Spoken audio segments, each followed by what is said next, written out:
First, I have Ileana Ramos, who is from the Baltimore area. She is by far, she's just finished shaking hands with President Obama over the weekend, and now she came here and shook hands with Shashi Belamkonda. So.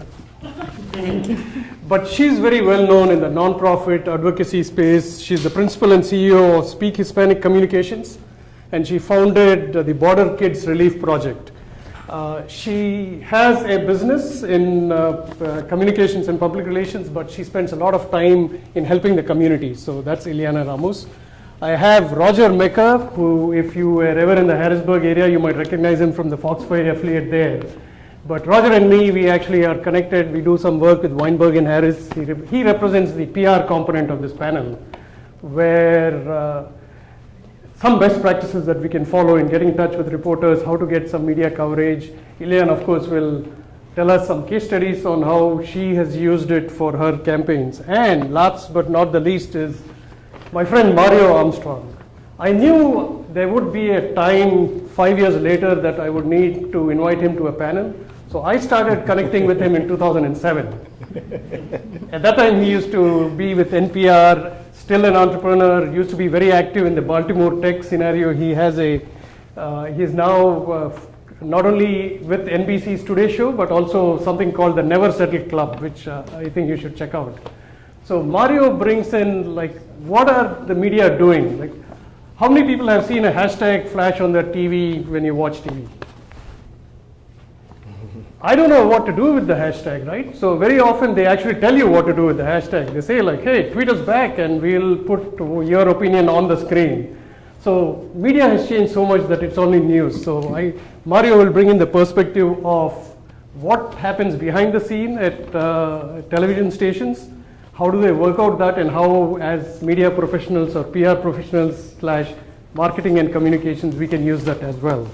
So I want them to introduce themselves, and starting off with Mario Armstrong. Like, tell us, as an award-winning journalist and talk show host, how do you interact with your audience when you're on the Today Show? What goes into decisions about what hashtags to use? How do you interact with the audience? What happens behind the scenes at probably NBC or any other thing that you do? It's an interesting time because everyone's trying to figure out exactly how to, especially in broadcast. So in the television space, so I do stuff on radio, I do stuff on cable, I do stuff on broadcast and on the internet.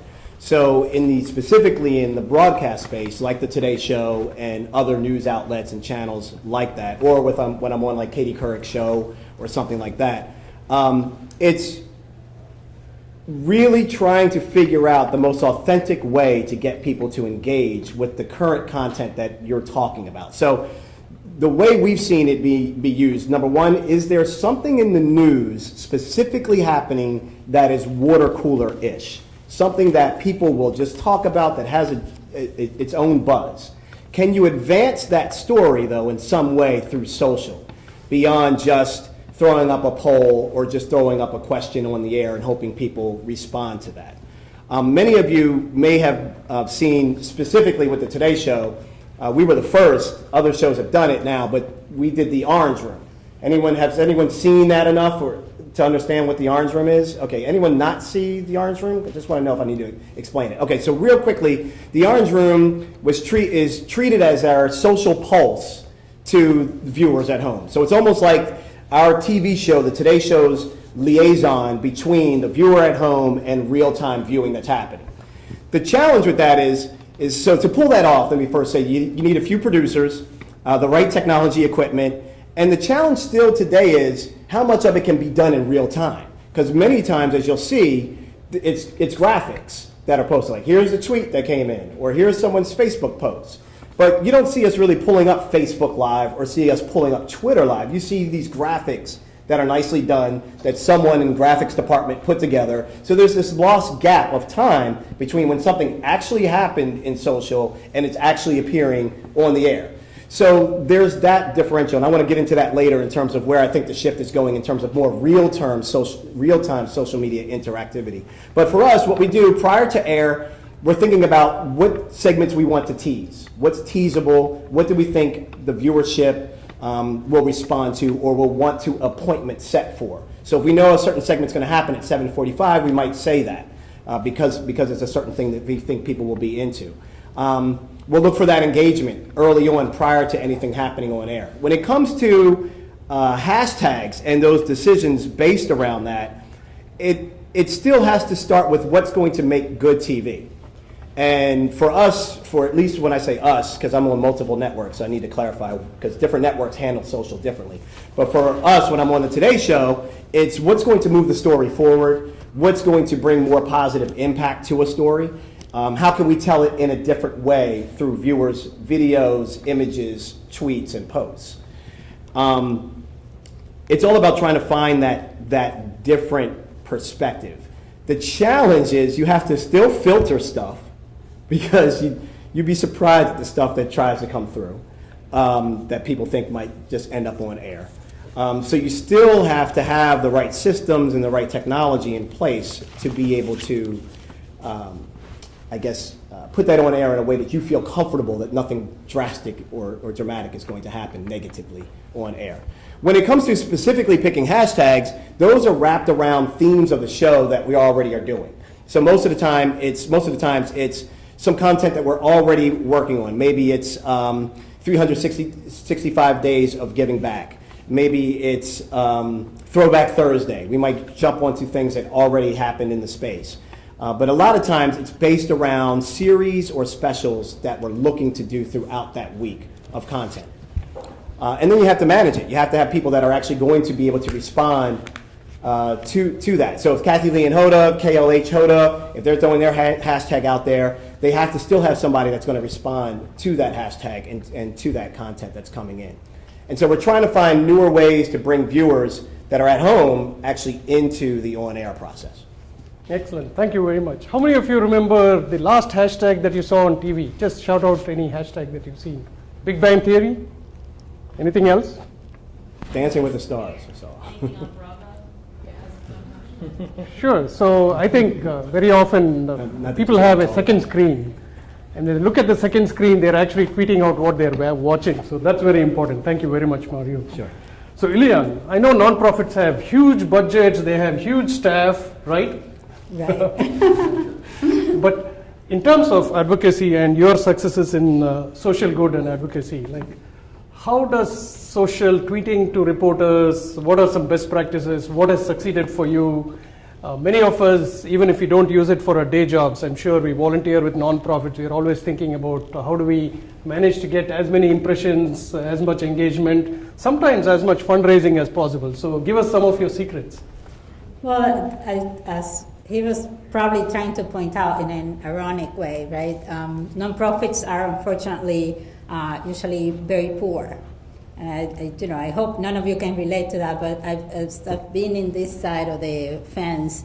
We're usually more dependent on earned media versus paid media. We don't have the budgets usually to do that. And so social media becomes actually an amazing way to do it. Some of the things that I have been able to do, and I'll give you an example. I just launched a campaign a couple of months ago called Border Kids Relief Project. Some of the things that I had to do and that I think you have to keep in mind is you don't build a relationship with a journalist overnight. This is something that you have to nourish and nurture for a long period of time. In my case, because I target mostly Latino journalists or people who target Latinos or who cover the Latino beat, I have been able to amass over the years a large following and a large kind of community of journalist friends and journalists who know of my work, simply because I have been in touch with them. And this is over the years. When I first started doing social media to begin with, I was actually on the journalist side. I was working for a newspaper called The Examiner, which you probably have heard about. And through that, I had a lot of people that I already knew. So keeping in mind that you have those existing connections that you might know in the journalistic world, but if you don't, A great place to start is, for example, Mokrack. And Mokrack is a place where there's a listing of journalists. You start establishing relationships with these people way before you have a pitch to sell. There is nothing that turns a journalist off the most than somebody who only contacts them when they have something to sell. You have to really, and it doesn't take much really. It has to do with, if you follow them, if a good way to keep them in touch with them or to keep on track of what they're doing or what they're looking for is to, for example, create a list on Twitter of journalists, and you can just check that list every now and then and get familiar with the kind of stories that they cover, get familiar with the kind of things that they're looking for at a particular time, and you'll be able to target more specifically the kind of journalist that's looking for your kind of story. They get very turned off, for example, when they cover sports and you are contacting them for a nonprofit kind of story, because it's not of interest to them, and it's not it's not their beat, and it's not something that they are going to be using. Another thing That's that the most aggravating thing too. right, It's the most aggravating thing to not do that homework. Sorry. Exactly. So doing your homework, Yeah. exactly that. Part of doing your homework is becoming familiar with the work that they do. Another thing that I would tell you not to do is don't stalk them on Facebook. They hate that. They hate because Facebook is a very family-oriented or friends-oriented platform. So they don't like to be contacted there. That's for their personal relationships, not for their work. Another thing is if you somehow track down their personal emails, they also hate that. They usually keep separate accounts for their personal and their work. Some of the things that do work are, for example, registering on HARO, which is HARO, Help a Reporter Out. This is a platform where journalists go and they pitch their stories. They put them out there, the kind of people that they're looking for to interview. That's a great way. If you can also subscribe to get notifications about a certain beat. And if there's a reporter that's looking for a story, you now have an in because they actually want your story. Another thing that you can do is if you use Twitter, don't DM them. Don't stalk them on Twitter. Don't send like spam. They also hate that. When you contact somebody on Twitter, a reporter, the first thing that they do is to check your profile. So if you are copying and pasting the same kind of message to all the journalists that you know, they're going to see that, and that turns them off. That means that you're going to get in the blacklist. So there's a lot of different ways that you can actually call their attention without turning them off. And I think over the years I've been able to do that for my different projects because it's basically about human relationships. So you always have to keep that respect for them as a person first before anything else. Thank you. I think great points. Thank you very much. And Roger, you've been on both sides of the fence. You were being pitched to a couple of years ago, and now you continue to be pitched because of your work with Motor Week and sometimes with MPT. Mm-hmm. And on the other side, since you work for a PR firm, what are your secrets? Well, it's going back to what you just said. I think it really does start with relationships, and Twitter is just, from a PR standpoint, it really is just another tool in the toolbox. I mean,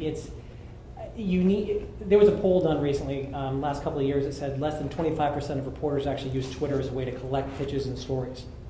That was a couple of years ago. Maybe it's up to 35, maybe 40% now. But the point is, reporters still, to a certain extent, are very old-fashioned. I still get a lot of requests from whether it's the Associated Press, Washington Post, or local media here for a press release. So how many times you've seen on PR Daily the press release is dead? It's not. because they still need that hard data to be able to hold in their hands and be able to actually use. Very true. So that being said, once I start a relationship through email and then maybe a follow-up phone call, I can then use Twitter as a way to be able to respond to that reporter, producer, or most importantly, the assignment desk, to be able to get that communication established and be able to say, just check in with them.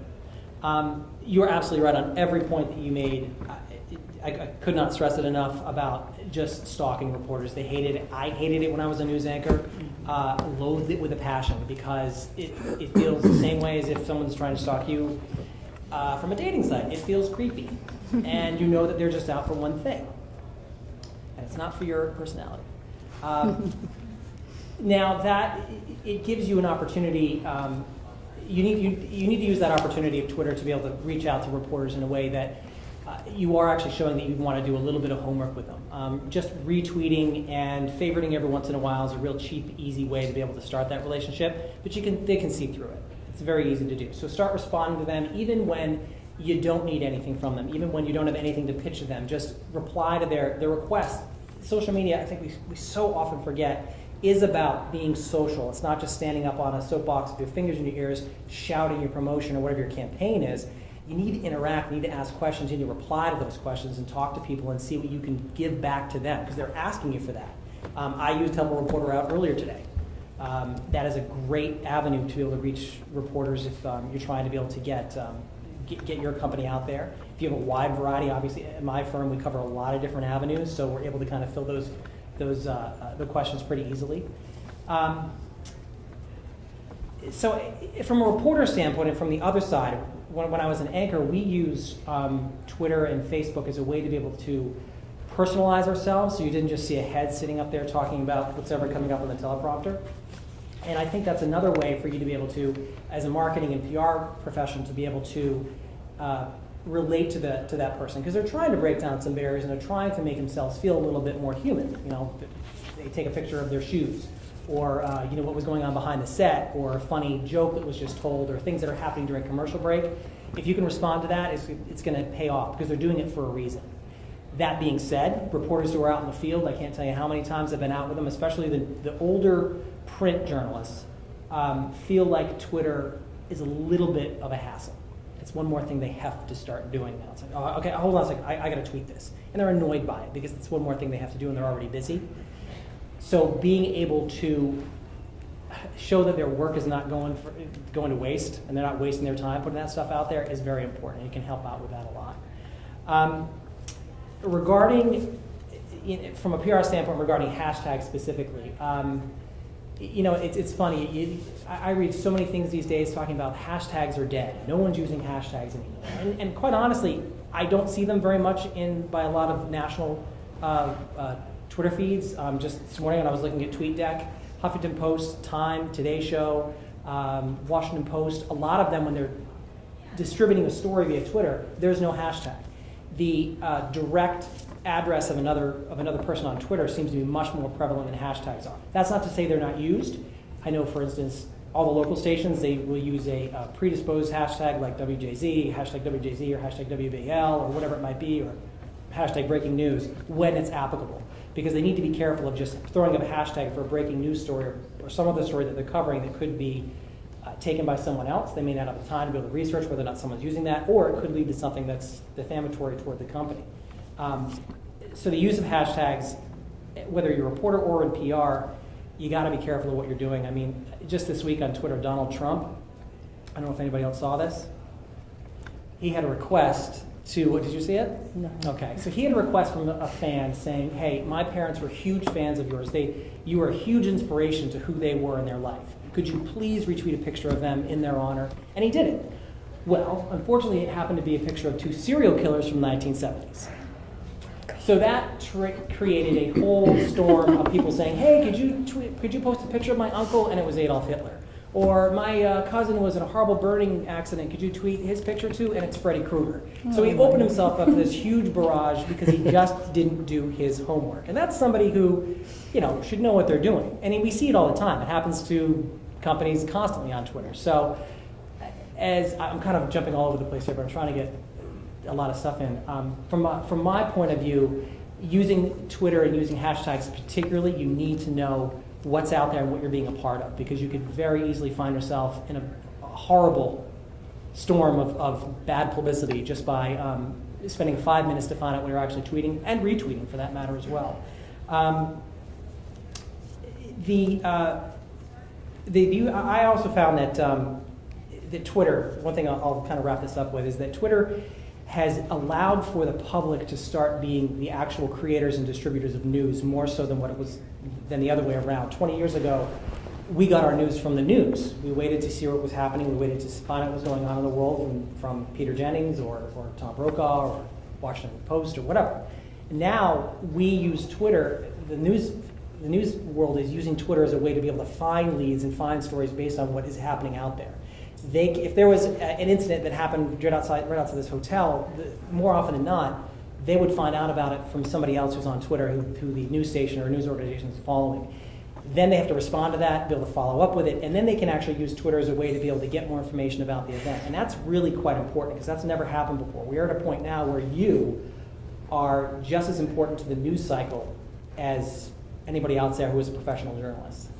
So when you have a client and you have a campaign that you're working on, think about that and how you can actually help make that reporter and that news outlet's day easier, because trust me, I can tell you right now, if you can make a reporter or assignment editor or producer's day easier, you will become their friend in no time. That's a big help. But when you waste their time with things that you guys mentioned, it's going to be a very short relationship. Yeah. Thank you, Roger. If I can add something Sure. to what he just said, another way to endear yourself to a reporter is you're not always going to be the kind of expert that they're looking for. But if you see a reporter putting out a request out there for somebody and you know somebody, refer them to him or to her, because that will make you a source for that reporter, and they'll come back to you over and over and over again. That's how you build a relationship over the long term. They're going to know that you're somebody that they can trust, somebody that can refer them to quality leads. So that's a way. And also, don't forget that you only have 2 shots. So if you do Twitter, don't follow up with like every other platform on social media. Just you do Twitter and email to follow up, or Twitter and a phone call. But don't do like every single platform, because that's stalking and they'll hate you for it. That's it. Excellent. So how many of you think we could write a white paper just based on the last 20 minutes best practices in pitching to reporters on social media? Anyone? Blog post? No takers? Okay. I was planning to just keep quiet, but what Roger said actually made it very interesting this January, and I have some homework for you. When you get back to your computers, just Google the word professor selfie.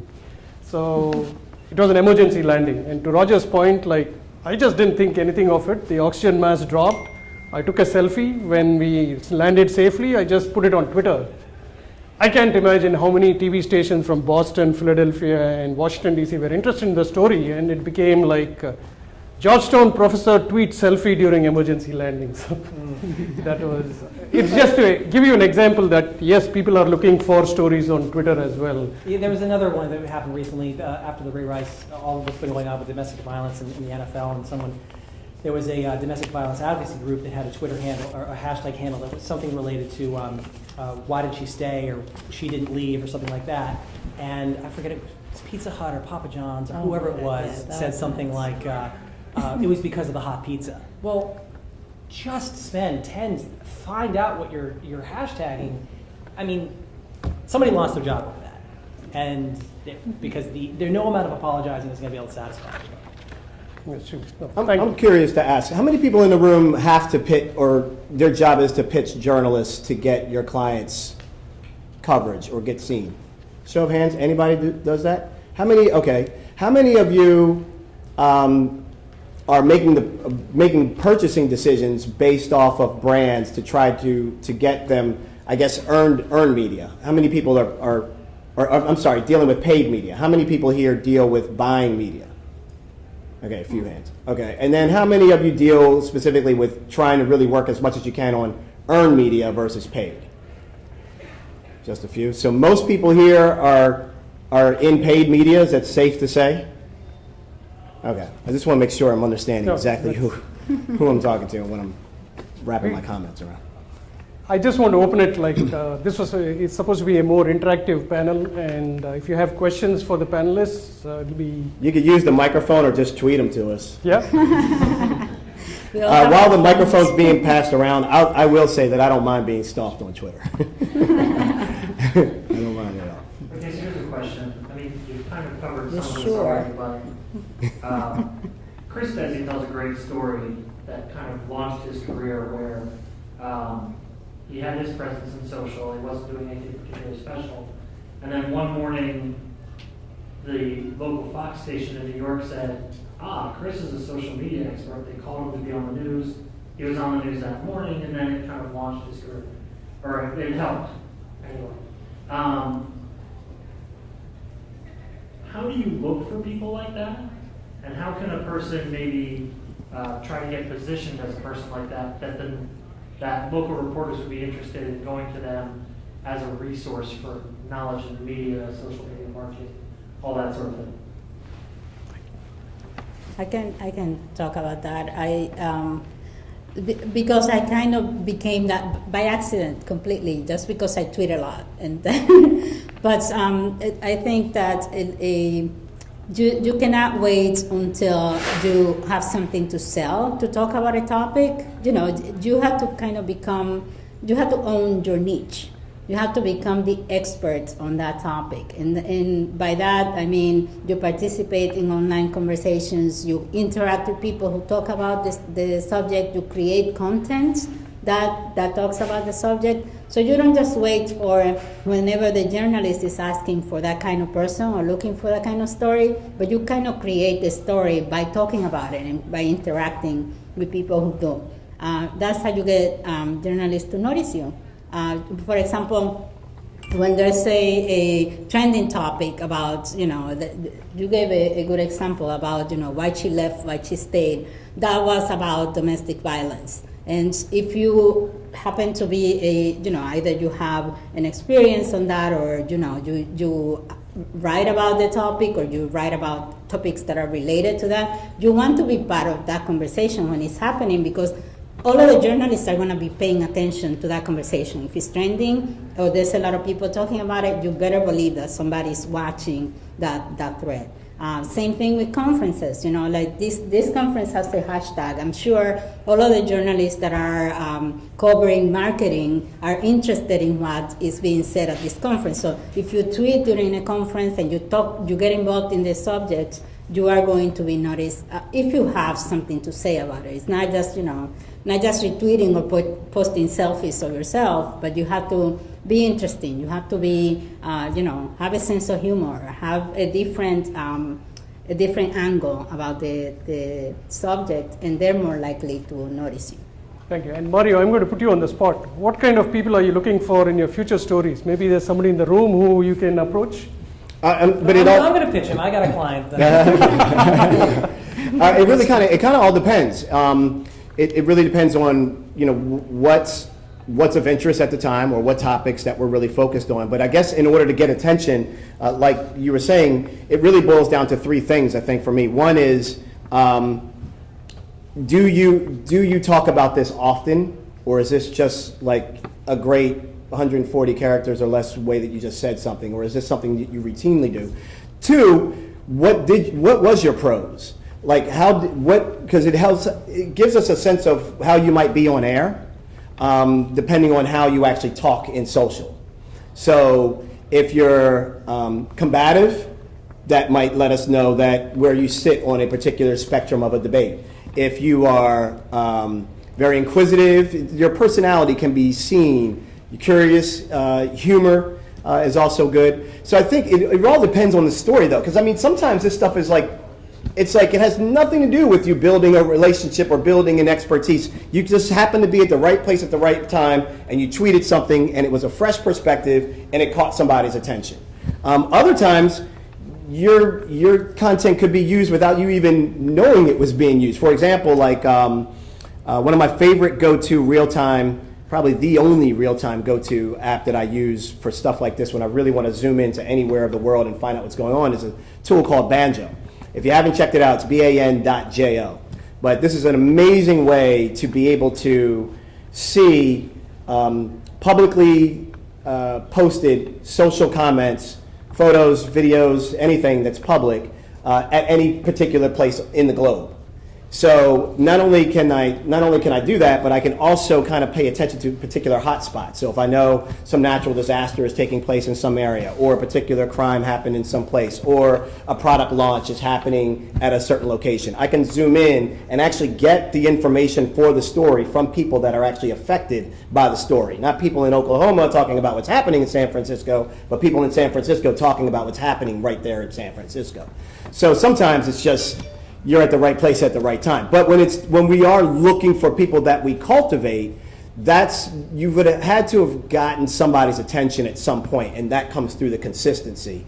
And so whether it's your own post or your own blogging, chiming into conversations that are happening in a very thought-provoking but beneficial way gets you noticed, more so than look at me, here's why I'm an expert, you should get me on the air.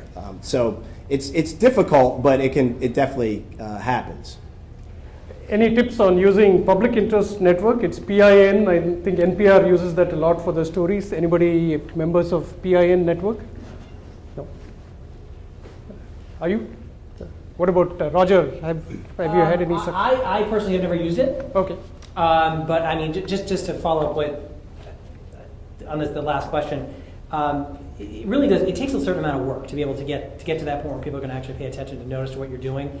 I think using tools like Hootsuite or TweetDeck to monitor the conversations that you're interested in, and the fields that you're focused on, or what your expertise may be in, and staying on top of it, seeing where your opportunity is going to be important. Just constantly retweeting or favoriting, again, that's not going to get anybody's attention, but being able to bring something to the table, a personal story, they're all, my experience as both in news and in PR is that being able to get a different perspective, not just commenting on what somebody else is saying, but a unique perspective, a new voice in the conversation is always going to be able to give you an edge up. It may not guarantee anything, but it's going to give you that different voice within that noise, basically. Thank you. Other questions? And I'm going to ask questions, or should I pick somebody for a question? No, I had one question, which was, in times of big events, right, like Super Bowl, each television station has its own hashtag. What do you think we should be doing to gain some attention for us or for our companies?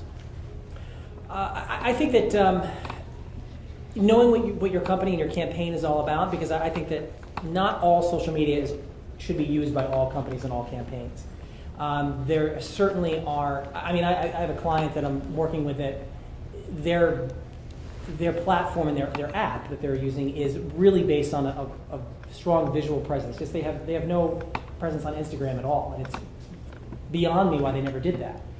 So recommending that to them made perfect sense. However, for them to create a Pinterest board made absolutely no sense for where they need to focus. So I think that when you are designing a social media campaign for a client, for yourself, for an individual, whoever it might be, it's important to recognize what your place is and where you think your demographic is sitting and where they're residing, because you could spend hours and hours and hours on a specific social media platform, but if it's not where your demo is and it's not where the people you're trying to reach are currently residing, and it doesn't really reflect the kind of business that you're in, it's going to be a waste of time.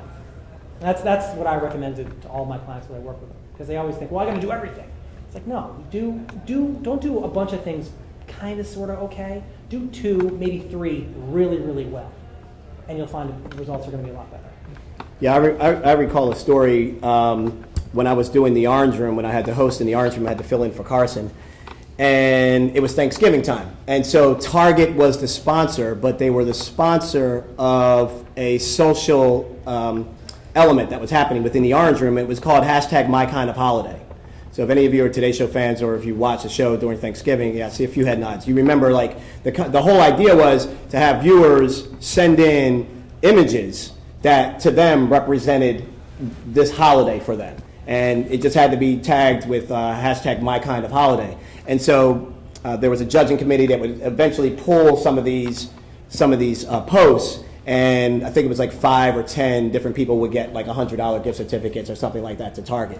But it was amazing because none of that was ever said. Like, it was never really said on the air, like, you could get a $100 gift certificate. Oh, by the way, there's 6 million people that watch this show, so good luck being the one that might win this. No one ever said anything about like what you actually get or give away. It was more just it was really just a conversation of how do our viewers represent their kind of holiday, and how does Target smartly position themselves with that particular positive content for that time, so that they were mentioned several times throughout the week around Thanksgiving and around what that meant. And it not only gave the viewers at home a chance for themselves to possibly see themselves on air, which is huge, but it also got Target a ton of attention for something that was positively done in the news. And totally unrelated to going to a department store. And totally unrelated to going to department store. That's why, thank you, because that's why I was kind of bringing out, like, there was never a point where it was just like, and you could win this to go inside and shop. It had nothing to do with sending you into online or in store. How many of you know Mario Armstrong's Twitter ID? My what? Your Twitter ID. Oh, my Twitter name. Mario Armstrong. So, It's not hard to figure out. It's Mario Armstrong. so at 4 in the morning, if you're following him, he usually keeps saying like, hey, I'm going to be on the Today Show and here's my topic. Does it increase your audience? Yes, at times it does, absolutely. Some people get mad because they're like, I wish you would have told me sooner. So either they could set the DVR, because they're not up when we are, or they wanted to pitch something, and it's too late to actually pitch something, or they think they have a client or somebody that's specific that would be great for that. So we're working on that. But yeah, absolutely, it increases, because what happens is other people will share, if they see some value in it. What I tried to figure out how to balance is not showing off. It's not like, hey, look at me. Like, I don't, I'm going to be on TV, so I'm fine with knowing that I'm going to be on TV. It's, hey, I don't want you to miss out on this information. And so a lot of times I've had to figure out the best way to get the response from people. And it seems closer to the programming, the better the response. So that's been my kind of test to kind of see. But there are certainly those that wish I would say like a week out in advance. And sometimes I will say, here's what I'm working on, or here are the stories that I'm looking at, or here are things that are interesting me. But when it comes to like really getting ready to be on air, it's more about the content and why I think it could be of value to you, and so I don't want you to miss it. So I'm closer to the actual airtime when we start really tweeting hard and tweeting fast. And it's an opportunity to be able to bring the public into your little world as well. I mean, when I would anchor, I'd be on Facebook at the exact same time, and they just, you could tell that there was this excitement about, oh wow, I'm looking at them on the TV, and then I'm talking to them on the computer, and they're responding to me, and they're even reading my tweets, and it becomes sort of like you're a third party. I think that's what social media has done, because it's allowed people to have that voice outside of their own little space. The author Bret Easton Ellis wrote a piece in Variety recently where he talked about how for millennials now, because of the economy, we don't have a monetary ability to promote ourselves because jobs are tight and people aren't making a lot of money. So the new monetary value is our likes, fans, followers, and having that expanded